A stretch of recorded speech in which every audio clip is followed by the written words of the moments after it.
Paixão de nosso Senhor Jesus Cristo segundo João. Naquele tempo, Jesus saiu com os discípulos para o outro lado da torrente do Cedron. Havia aí um jardim, onde ele entrou com os discípulos. Também Judas, o traidor, conhecia o lugar, porque Jesus costumava reunir-se aí com os seus discípulos. Judas levou consigo um destacamento de soldados e alguns guardas dos sumos sacerdotes e fariseus, e chegou ali com lanternas, tochas e armas.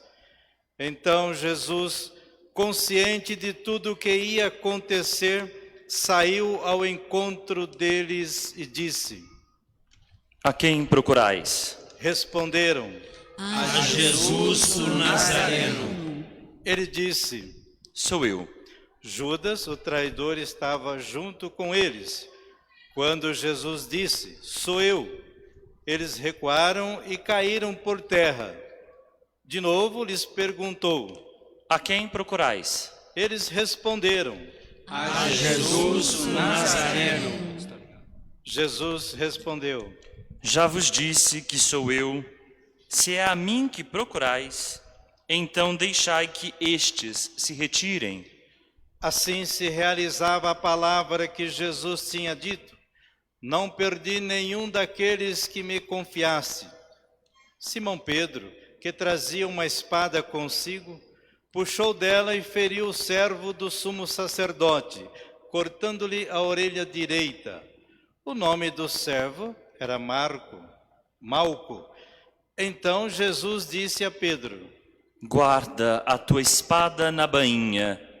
Não vou beber o cálice que o Pai me deu? Então os soldados, o comandante e os guardas dos judeus prenderam Jesus e o amarraram.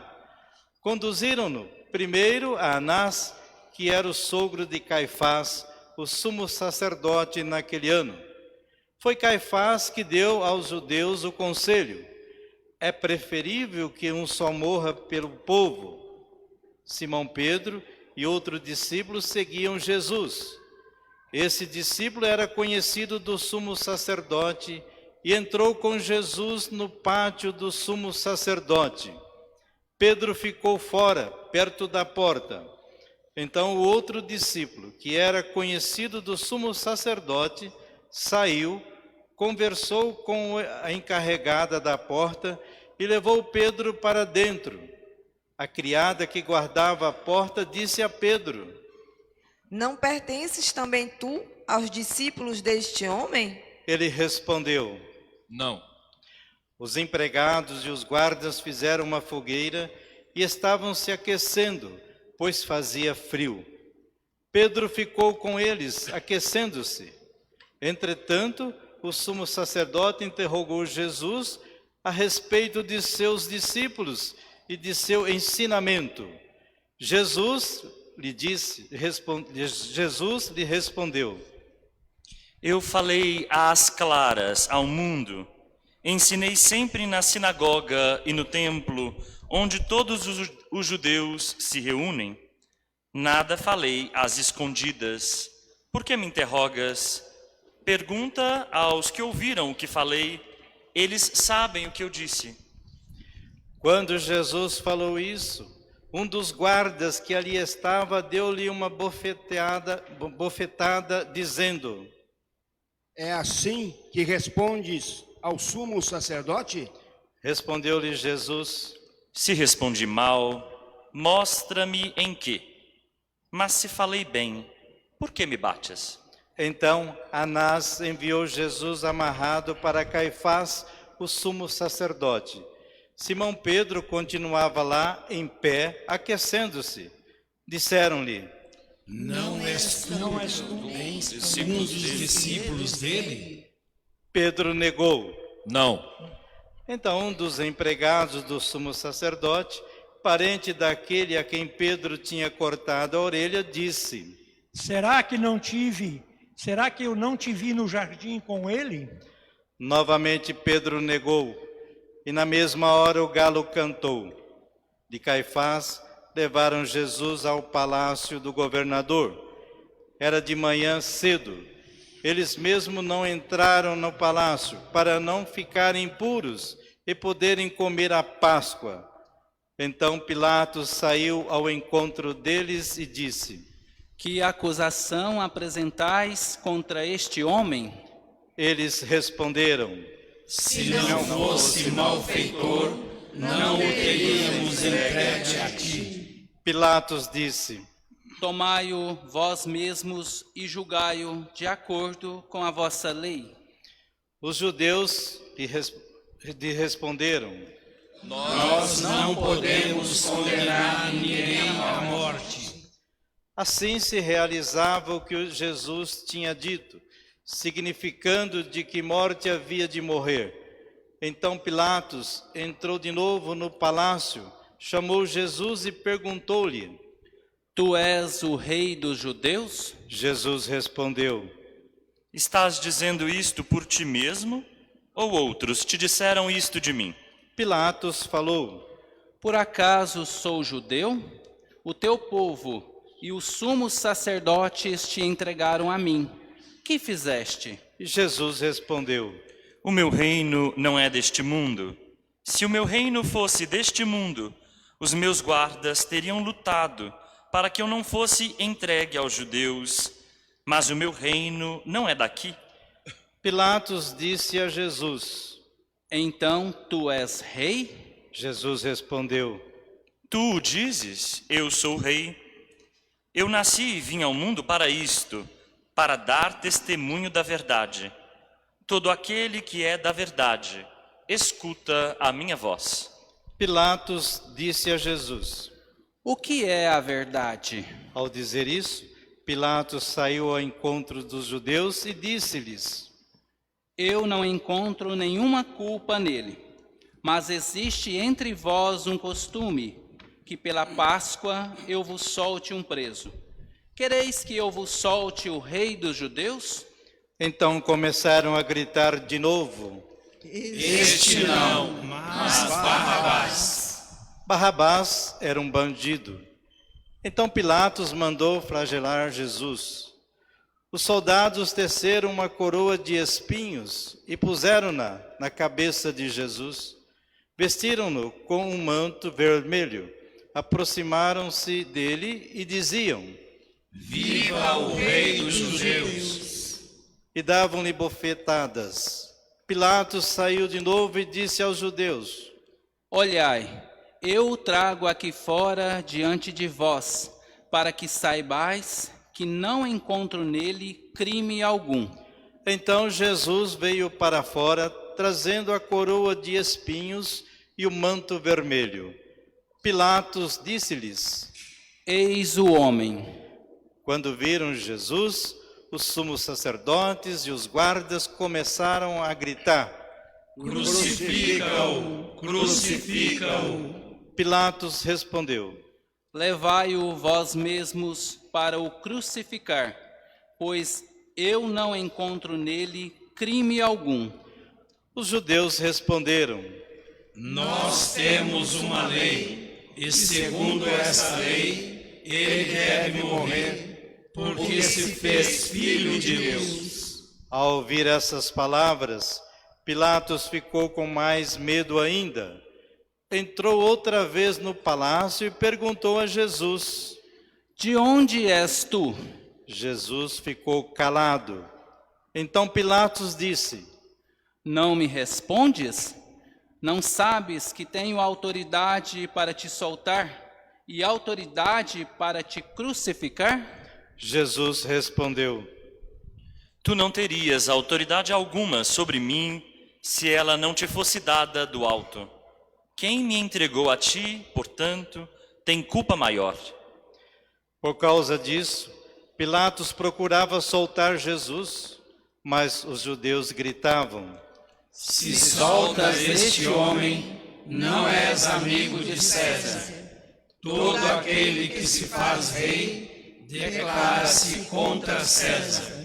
Ouvindo essas palavras, Pilatos levou Jesus para fora e sentou-se no tribunal, no lugar chamado pavimento, em hebraico, Gábata.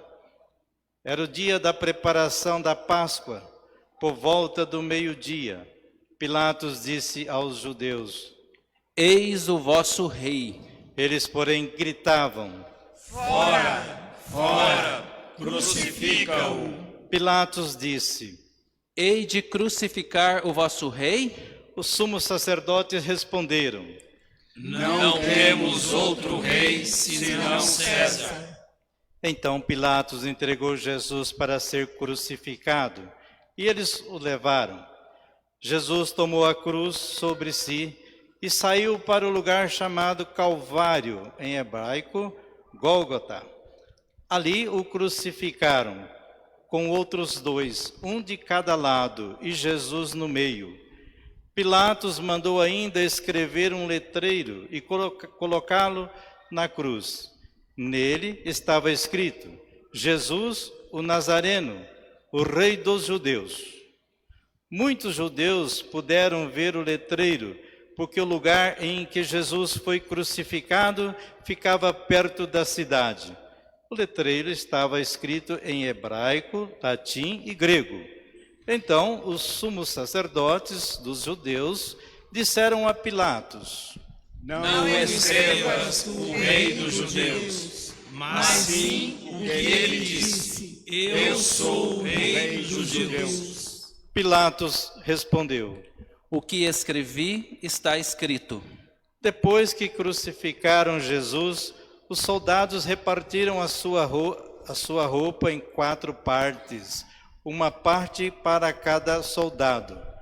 Quanto à túnica, esta era tecida sem costura, em peça única de alto a baixo. Disseram então entre si: Não vamos dividir a túnica.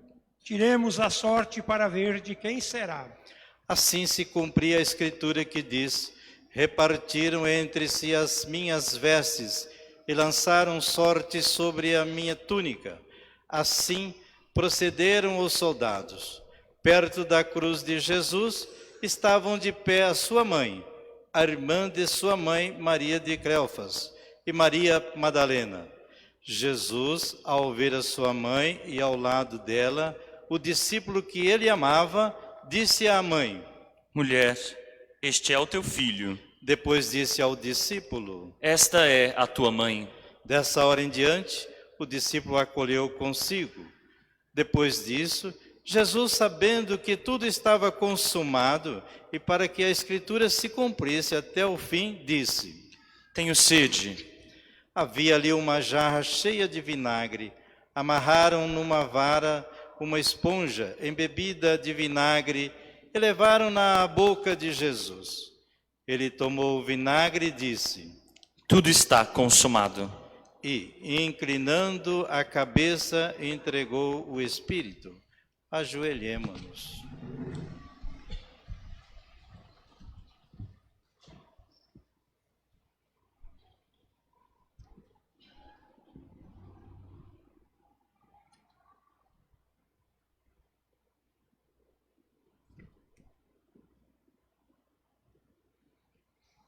Levantemo-nos. Era o dia da preparação para a Páscoa.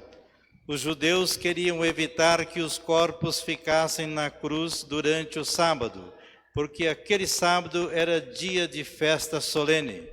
Então pediram a Pilatos que mandassem quebrar as pernas aos crucificados e os tirasse da cruz. Os soldados foram e quebraram as pernas de um e depois do outro, que foram crucificados com Jesus. Ao se aproximarem de Jesus e vendo que já estava morto, não lhe quebraram as pernas, mas um soldado abriu-lhe o lado com uma lança, e logo saiu sangue e água. Aquele que viu dá testemunho, e seu testemunho é verdadeiro, e ele sabe que fala a verdade, para que vós também acrediteis. Isso aconteceu para que se cumprisse a escritura que diz: não quebrarão nenhum dos seus ossos. E a outra escritura ainda diz: olharão para aquele que transpassaram. Depois disso, José de Arimateia, que era o discípulo de Jesus, mas às escondidas, por medo dos judeus, pediu a Pilatos para tirar o corpo de Jesus. Pilatos consentiu. Então José veio tirar o corpo de Jesus. Chegou também Nicodemos, o mesmo que antes tinha ido de noite encontrar-se com Jesus. Levou uns 30 quilos de perfume feito de mirra e aloés. Então tomaram o corpo de Jesus e envolveram-no com os aromas em faixas de linho, como os judeus costumavam sepultar. No lugar onde Jesus foi crucificado, havia um jardim, e no jardim um túmulo novo, onde ainda ninguém tinha sido sepultado. Por causa da preparação da Páscoa, e como o túmulo estava perto, foi ali que colocaram Jesus. Palavra da salvação. Glória a vós, Senhor. Salve, ó Cristo obediente, salve o amor onipotente, que se entregou na cruz e nos recebeu na luz. Por isso o Pai do céu exaltou-lhe e deu um grande nome, exaltou-lhe e deu poder e glória. Diante dele céus e terra se ajoelham. Salve, ó Cristo obediente, salve o amor onipotente, que se entregou na cruz e nos recebeu na luz. Caríssimos irmãos, Padre e Diácono Lucindo, caríssimos irmãos e irmãs, você também que nos acompanha agora por nosso canal no YouTube, façamos o elogio da queda. Nossa condição humana é lapsária. Isso significa que nós podemos sempre cair, mas é de outra queda que nós vamos falar aqui. A queda que devemos elogiar. Precisamos aprender a cair melhor. Cair como Jesus caiu. Se o grão de trigo não cair na terra e não morrer, não produzirá fruto. Jesus fez de sua vida toda um grão de trigo, rompendo as cascas, dando vida, até mesmo na hora de sua morte. Acharam que iriam silenciar as suas palavras, mas elas atravessaram o tempo. Céus e terras passarão, mas suas palavras não. Acharam que o matariam, pregando seu corpo numa cruz, mas na verdade, ninguém lhe pode arrancar a vida, ele mesmo a dá. É Jesus quem o diz: ninguém me tira a vida, eu a entrego por mim mesmo.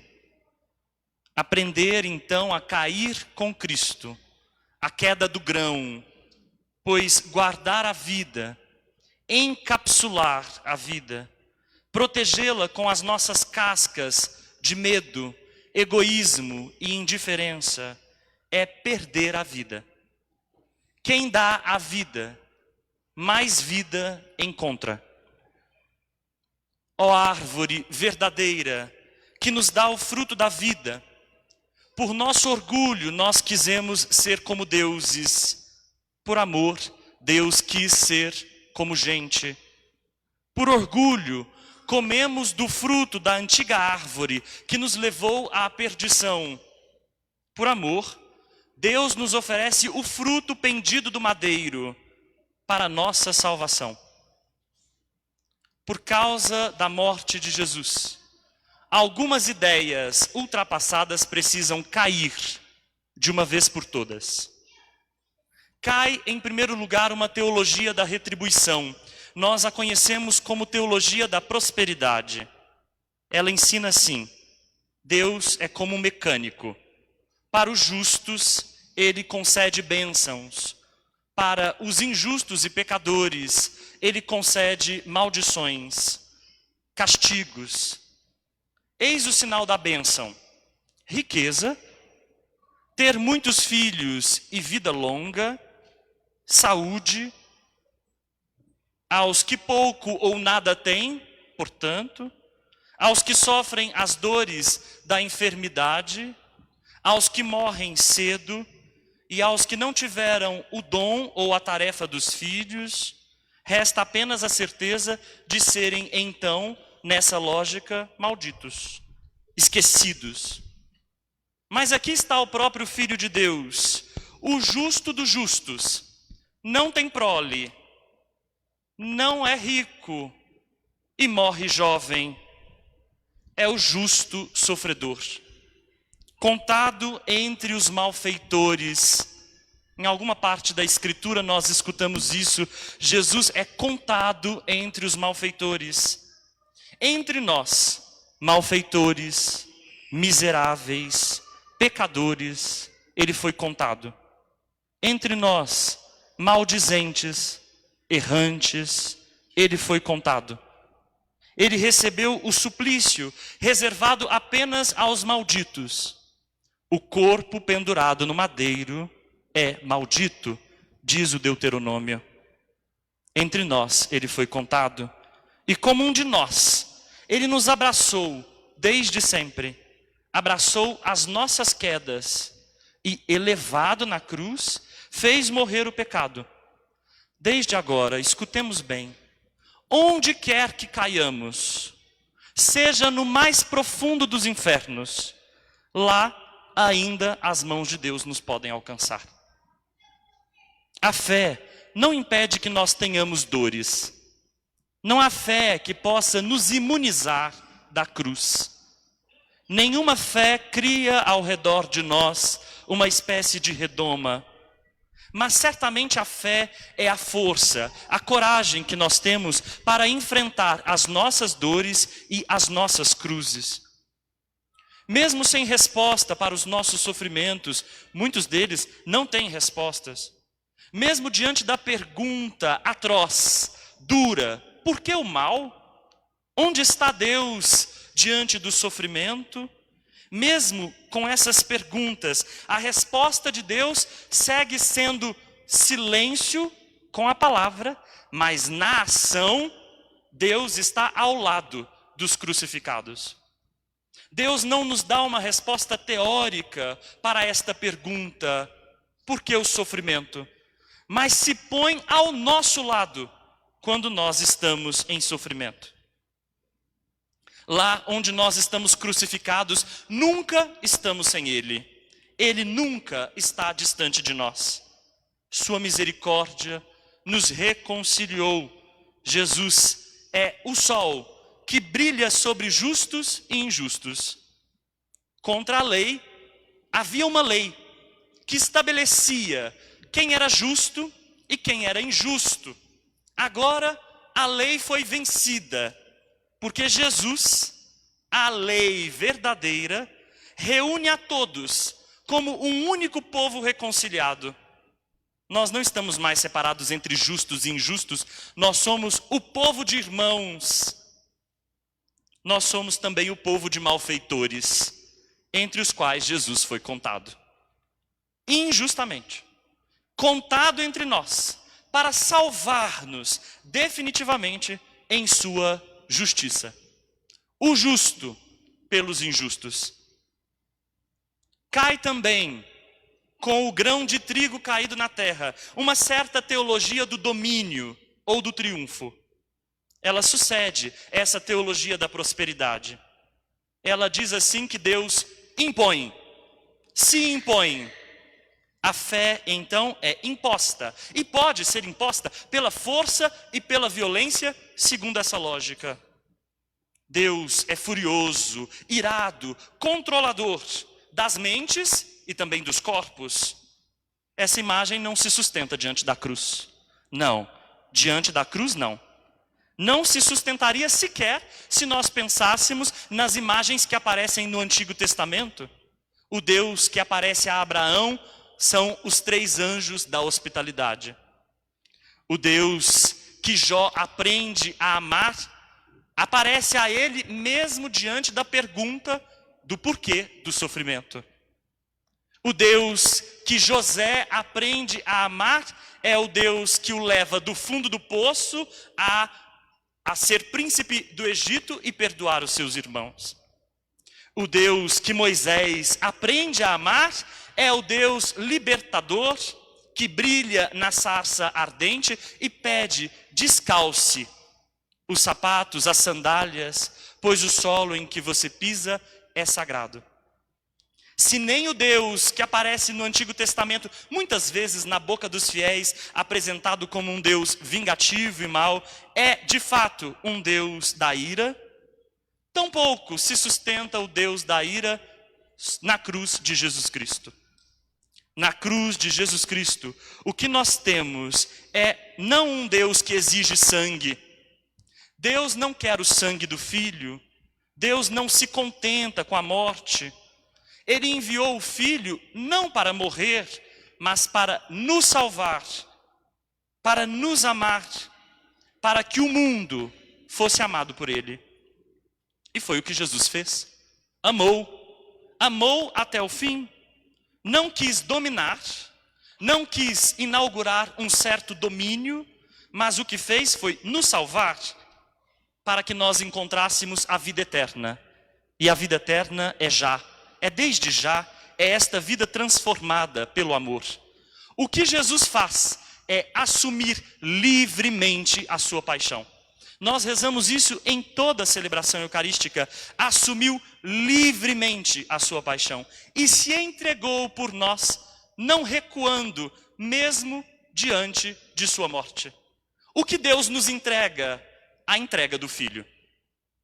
Deus, portanto, não quer sangue, nem se contenta com o sofrimento, mas recebe a entrega do Filho e nos entrega para a nossa salvação. Cai, então, esta imagem de um Deus vingativo, de um Deus violento, de um Deus que precisa da morte. O modelo do império, das armas, da violência, nenhum desses modelos funciona diante da cruz. Cai também, em terceiro lugar, um sentido de onipotência. Nós dizemos essa palavra, Deus é onipotente. Abram a Escritura do início ao fim e nós não a encontraremos lá. Onipotência não é uma palavra que aparece nos textos bíblicos. Sim, nós dizemos que Deus é todo-poderoso. E isso aparece nos textos bíblicos. Mas não dizemos sem antes colocar a palavra Pai, antecedendo e definindo o que nós entendemos por onipotência. Deus Pai todo-poderoso. Creio em Deus Pai todo-poderoso. Nós não cremos em qualquer todo-poderoso. Nós cremos num Pai todo-poderoso. E a onipotência de Deus não é qualquer onipotência, porque nós sabemos que tipo de Pai é Deus. É o Pai amoroso, misericordioso, compassivo, aguardando o retorno de todos os seus filhos pródigos. Ora, se é assim, podemos dizer sem sombra de dúvidas que Deus é poderoso, mas no amor, que Deus é poderosamente fraco, porque a sua força é escolher amar. E amar sempre. É com essa força de amor que Deus nos alcança, é com a força da cruz, que é escandalosa. A cruz é sempre escandalosa, confusa.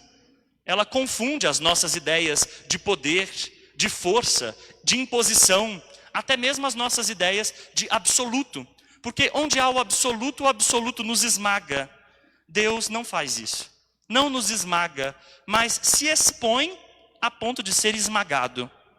Se expõe podendo ser esmagado, recusado, rejeitado, abandonado. Dizem que é essa a onipotência do amor.